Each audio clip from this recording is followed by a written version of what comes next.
Hey guys, subscribe for daily content. And if you're shopping for gear, make sure you check out the description for the newest items at some of the very best online retailers. There's also links for some of the items that I personally recommend. Thanks! What's going on YouTube? Metal Complex here, and today I've got another interesting knife review / knife overview to share with you guys. This is the WE Knives and Peter Carey Nitro Mini, which actually has some really nice elements, and I think this one is priced a little bit better. So it might be worth your time. It's also a really great EDC profile. I'll make sure and link it right down below so you guys can check it out if you want.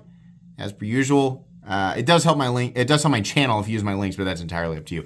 Thanks so much to WE Knives for sending this in for me to take a look at. Thanks to my patrons for supporting me, and please make sure to follow me on Instagram at metal_complex. All right, let's go ahead and get a measurement of this guy. Overall length of the Nitro Mini. Overall length is coming in at about 7.5 inches. Blade length is coming in at about 3 1/8, and your cutting edge is coming in at 3 inches on the dot. Let's go ahead and do some size comparisons up against the Ontario Rat Model 1 and the Ontario Rat Model 2. Closer to the size of the Rat 2, but it's just got a bit more beef, a bit more presence. Not that it's thick or bulky. How about up against the Demco AD 20.5? Very similar in overall length to the AD 20.5. How about up against the Spyderco PM2 and the Spyderco Para 3? Definitely closer to the size of the Para 3. And then finally, we'll put it up against the Benchmade Griptilian, or in this case, the Ritter Hogue, and the Benchmade Bug Out. How's the action on this guy? WE Knives are made in China. I'm sure everybody knows that. But if you're new and you don't know that, WE Knives are made in China. They make some of the most precision production knives on the planet. These are very premium for sure. I always expect WE Knives to be a bit stiff out of the box, and I was pleasantly surprised to see that this guy was super duper smooth. Just a little bit of encouragement. Right? Those of you who buy WE Knives a lot, they just come tight, and that's fine because they break in really smooth. This guy right out of the box is a little bit smoother, but still tight enough to where I feel like it's going to break in nice and smooth without getting wobbly, right? Thumb stud deployment is nice and snappy. You can also do the reverse flick.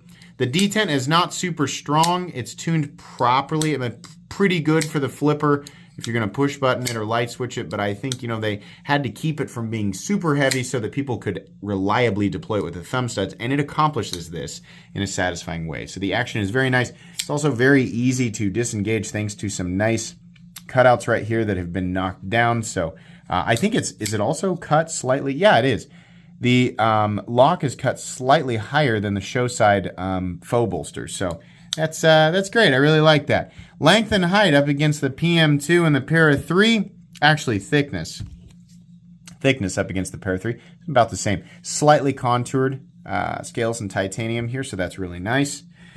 Length and height up against the PM2 and Para 3. It's about the same body length as the Para 3, and maximum height is very nearly the same, though the Para 3 still clears it just a bit.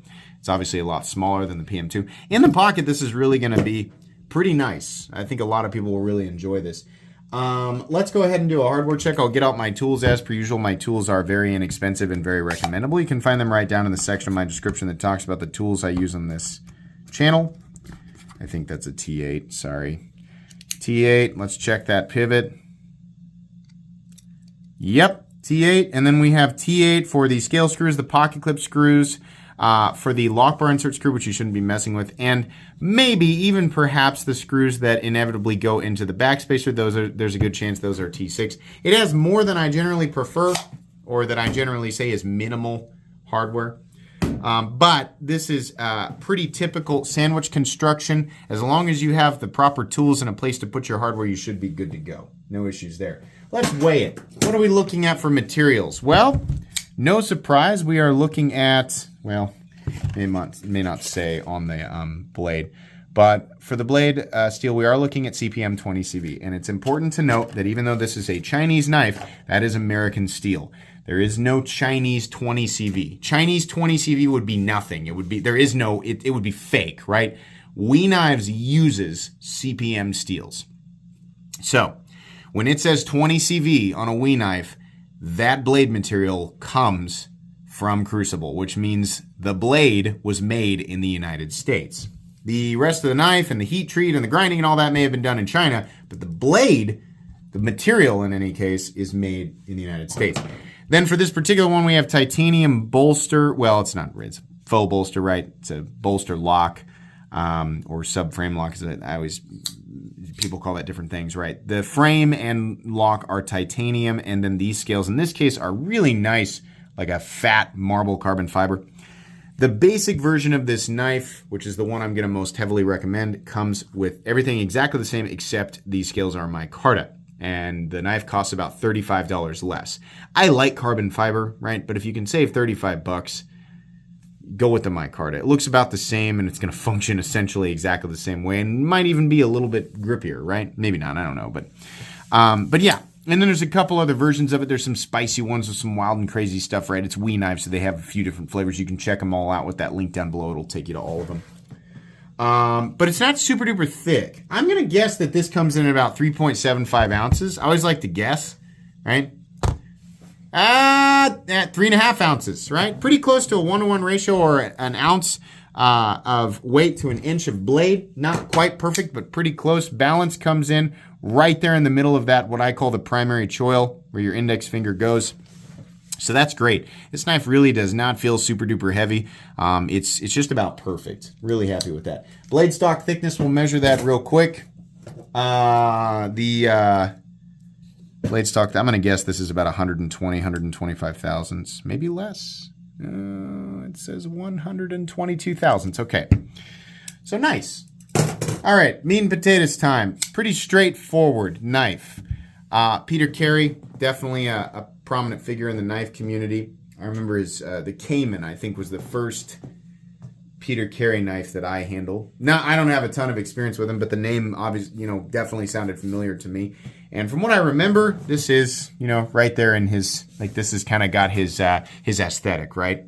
Very simple, very straightforward, but it works. Ergonomically, this is very, very comfortable. The scales are relatively thin, but they are contoured, so they still fill the hand in a meaningful way, making it feel like you're not holding onto some delicate, fragile object. The pocket clip is also flat. This is important. This is a milled clip, not a stamped clip. It is milled, and even though it looks like it's pointy at the end, it's pretty well knocked down. I can't say that this really feels like it has any major hot spots. These areas are super, extra knocked down right here to make sure of that. It's really nice. Truthfully, this is a very comfortable knife. There's not really, I wouldn't call this a choke up spot. I wouldn't risk it. So about right here, and it's plenty comfortable. The flipper tab does not dig into your hand, even though it's got a little bit of jimping right there. It's really not that bad. A little bit of jimping right here. Truthfully, very, very comfortable. Very natural, right? The thumb stud positioning and the flipping action and all that. No double clutch or anything. It's just a very easy knife to manipulate. Very comfortable. Very familiar knife, right? The moment I picked this up, I was like, yeah, I know exactly how, everything feels organic. Made by somebody who has obviously been designing knives for a bit. So I appreciate that. I think the aesthetic of the knife is good. It's generic, but it's nice. And something that I appreciate here is that we have a little bit of a different finish on the blade. It is satin, but we have these horizontal lines. I can't find anything that says it's hand rub satin. It takes on that appearance, but maybe they've found a machine way to do this now. We have a typical vertical belt satin finish up here, and then the swedge and the rest of the blade are the horizontal lines, right? I'm hesitant to say hand rub. That's usually what it is, but can't say that that's there. It does look good, though, as far as satin finishes go. I have to say I prefer this over, other things. And when it's done right, it really looks nice, right? All those lines are perfectly straight, and it's the same way on both sides. I really, really like that. So it's something that I appreciate. Carbon fiber in this case looks beautiful. It's not the cheap looking flat shiny stuff. I always get people going, you can get carbon fiber on a $50 knife. Yeah, you can, but be honest with yourself, right? Those of you who've said that, be honest with yourself. Does it look the same? I'll answer for you. No, it doesn't. It looks like a shiny, cheap rectangle of carbon fiber-esque material, right? Even if it actually is, it was finished in a way that was almost like somebody went out of their way to make it look cheap. In lots of cases, it's not actually solid carbon fiber anyway. It's a laminate, which means a little thin layer of carbon fiber, and the rest of it's G10 or something else, right? This looks nice. I like this. Like I said, the base version of this comes in micarta, which also looks good and is also a material you can get on a much less expensive knife. I'm going to guess that WE's going to do a good job with it. They've done a good job with this and other knives in the past. It always looks a little bit nicer. The transition from bolster to, in this case, carbon fiber, you can feel it, but I think it's intentionally gapped. You can see it looks like there's more of a gap on this side, but that's so that the lock bar functions properly and is not rubbing anywhere against that carbon fiber. As far as this gap here and this gap right here, they look to be identical. So it was intentionally gapped that way and not supposed to be perfectly seamless. That's fine as long as it's the same on both sides. That's really all I'm looking for. Everything else looks great. Real simple, but it looks nice. Seating of the hardware is good. Overall fit and finish is good. There's not really a lot to complain about. The thumb studs are a bit in the cutting path. You can see here, if we look straight in, there's maybe a 1/4 inch, maybe a little more, right? But most of the time you're cutting at an angle or you're doing something like this, right? So just be cognizant of that. If you cut straight down, you're going to run right into the thumb studs. But the main intention here was obviously, let's make sure that the thumb studs are placed correctly for deployment, and they definitely accomplished that. Little teeny tiny, but just enough of this choil area to, keep it from smiling at the back of the grind. The final cutting bevel is done very well, nice and even, super sharp, as is usually the case with WE knives. And this actually gets relatively thin down here at the edge. I'm going to do the paper cut test even if it doesn't prove anything. Just testing the factory edge on something like paper, trying to test where it's going to bite. Yeah, it's plenty sharp. It's slicing just fine and not, it feels more like a slice and less like a tear. But sometimes I like to see, like if I can just barely pull along and it's biting. Yeah, it actually is. Little teeny tiny little curlicue there. So factory edge is nice and sharp, nice and bitey, nice and thin. Obviously your mileage will vary depending on what you're cutting, but a blade like this is going to work through most light to medium materials with ease. The blade profile is good. There's a flat that runs out about 65% or so the length of the blade. There's a nice swedge, so puncture tests, cutting tasks, even draw cuts, things like that. It's going to do that really, really well. It's just a really generic EDC style draw point blade that's finished well and sharpened well. So, and it's 20 CV, which I think this geometry accentuates. My issue with WE knives and their 20 CV is that their range is just a hair low. I say a hair. It's actually it's the bottom end of their range is too low. They aim for 59 to 61.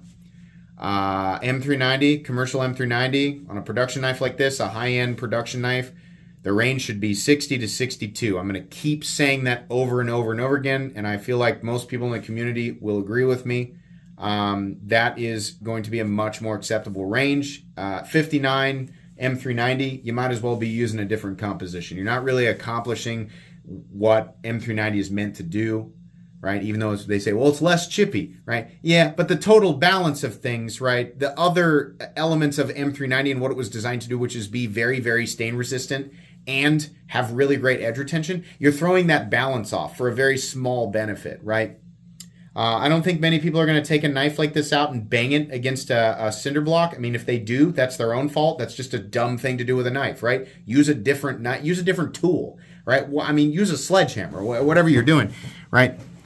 What's worse is when they coat these blades, that Rockwell range drops another point. So then it's 58 to 60 from what I've seen, from the paperwork that they send with this stuff. And that's bothersome. We need to get that range up, right? On your uncoated blades, 60 to 62, right? If it drops a point on the coated blades, just make sure that people know. But really all of it, even the coated stuff, should be no lower than 60. That is just my opinion, right? I have not tested this. I'm going off the paperwork that they send with it. But there is a good chance if you buy one of these knives in the satin finish, the uncoated blades, that you will get one between, anywhere from 60 to 61, but there's also a chance it'll be at 59. So I got to point that out there. I like the WE logo right here. I think it looks good. I've always liked how they do that. They keep everything else off the blade except for the carry logo over here, which is fine. Really, really nice aesthetic, really nice presentation. Backspacer is a simple, like a teeny tiny little gear pattern that's dropped below the lips of the scales, so it looks nice. Doesn't offer too much traction, but it looks nice, right? And I would imagine offers a little bit of extra balance. It's also nice to see them doing this instead of instead of standoffs, because that's a cheaper way to go. Like milling a titanium backspacer is always nice. It's nice to see. There's a lanyard hole. Yay, lanyard people. Yay, right? Milled clip. Again, nice touch. They've been trying to do the stamped clip thing for a bit now, and it's always bothersome, but it's really nice to see a milled clip. It's not a massive, between the clip and the backspacer, it's not like, oh my gosh, we're getting such a great deal now, right? That adds like $100 to the value. No, but it's better than seeing standoffs and a stamped clip, right? The lockup here. This does have a steel lock bar insert that doubles as the over travel stop, so that's nice. I'll let you guys take a look at the lockup geometry and percentage. Looks to be maybe 35% or so. Good geometry. There is a stop pin located in its usual spot, and it's got some nice shouldering to it. No blade play up, down, left, or right. No lock stick. No double clutch at all. No pivot lash. Very smooth, very consistent action, and a nice click into the closed position with perfect centering and no detent lash. I enjoyed this more than a lot of other WE knives. I looked at it and I was like, this is great. It's got the marble carbon fiber. It's got the nicer finish on the blade. It's got all the good materials. It's got the backspacer. It's got the pocket clip. It's a good design from a familiar designer. A lot of good things here. And I was like, but I'm going to go look up the price and it's going to be something ridiculous, like $325 or $350. Still expensive, but the base version of the knife surprised me. They wanted $267 for it, which is why I say go for the base one. Not bad. Still, though, I have to point out there are a lot of companies that are making the exact same stuff and hitting their heat treat numbers for less money. So this is cool. I like it. It's nowhere near the most offensive price tag that I have seen from WE. If you want the carbon fiber one, by the way, you are going to have to spend more money. This one's closer to $300. I think it's like $297. Had they done this exactly with the carbon fiber and all this, and they had it at $250, I would have been like, oh man, this is amazing. This is great, right? But then again, I've seen Max Ace do this for under $200. I don't know if Max Ace is getting their heat treat numbers correctly, right? But you want a company that's doing things hyper competitive, would be like Kunwu. Now, you could argue that Kunwu's machining complexity is nowhere near. I'm gonna say nowhere. I don't want to say nowhere near. It's not quite as good as what we're seeing here, right? It's not quite as like refined. But still, though, they're doing incredible work, and their fit and finish is amazing. Maybe some of their designs might be a little bit more blocky, but still, though. I mean, is there $120 more knife here? That's too much. Is there $100 more knife here than some of what Kuhn was putting out? No, I don't think so. This is good, though. Generally speaking, I would recommend the base version of this knife. I think it's a good EDC design, and I don't think that they were. I don't think that they were, off in Insanityville when they priced the initial version. Right? You want the extra spicy meatball versions of this knife, then you go right ahead. But the base version of this knife, I recommend. I think this is a great EDC design, and I think most people would be really happy to have, own, and carry this for sure. It just works for a lot of reasons. If you're going to buy a nicer premium knife, like this is what you want to look for. All of these little things together. And it's nice that it comes together in a nice, compact, lightweight design that's got good balance, right? Yeah, I think it's going to be pretty much it. This is going to go on my recommended knives playlist. Thanks again to WE Knives for sending this in for me to take a look at. Please make sure to follow me on Instagram at metal_complex. If you enjoyed this video, leave a like. If you'd like to check out my other content, I do, of course, have lots of videos of knives that are either expensive or inexpensive that I do or don't like. So check those out. And if you enjoy all my content, go ahead and click on that Metal Complex logo right there and subscribe because there's definitely more coming. Thanks again for watching, everybody, and have a great day.